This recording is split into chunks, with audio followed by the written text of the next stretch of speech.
নমস্কাৰ, ডিটেইন চেনেললৈ স্বাগতম জনাই আজি ষ্টুডিঅ'ত মই বৰ্ণালী। এতিয়া হৈছে আজিৰ প্ৰথমটো খবৰৰ মাজলৈ।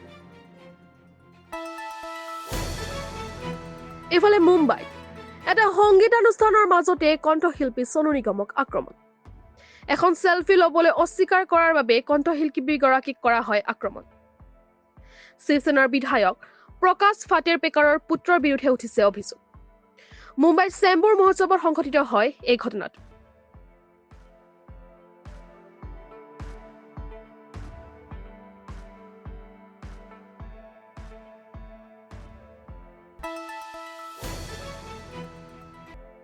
এইফালে গোৱালপাৰাত পুনৰ বন্যহস্তীৰ সন্ত্ৰাস।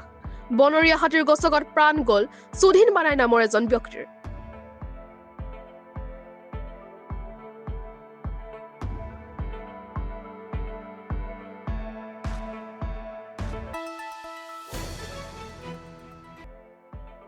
এতিয়া জনাব ওলাইছো এক গুৰুত্বপূৰ্ণ খবৰ। ৰাষ্ট্ৰীয় মৰ্চাৰ এথলেটিক্সত 5টা পদকেৰে উজ্বলিল অসমৰ গণেশ গগৈ। ডিব্ৰুগড়ৰ বাণীপুৰৰ গণেশ গগৈ লাভ কৰিলে দেশৰ শ্ৰেষ্ঠ খেলুৱৈৰ সন্মান।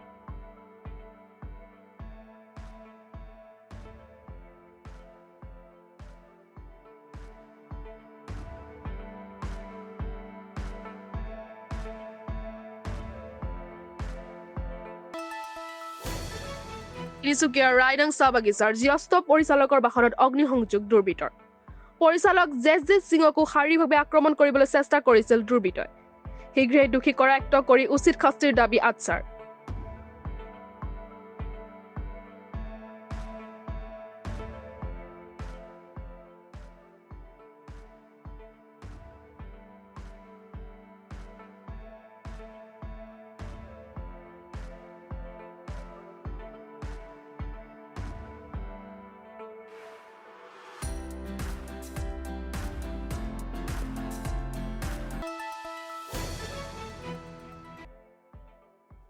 গুৱাহাটীত ভয়াৱহ ৰূপত বৃদ্ধি পাইছে বায়ু প্ৰদূষণ। বায়ু প্ৰদূষণৰ প্ৰভাৱত বিগত দিনকেইটাত কেইবাটাও শিশু ভৰ্তি হৈছে GMCHত। সোমবাৰে শ্বাস প্ৰশ্বাসজনিত ৰোগত আক্ৰান্ত হয় 35টাকৈ শিশু ভৰ্তি হয় GMCHত।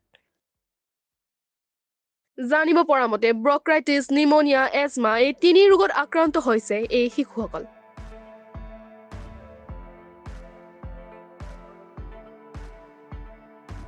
আজিলৈ বাতৰি ইমানেই। নমস্কাৰ।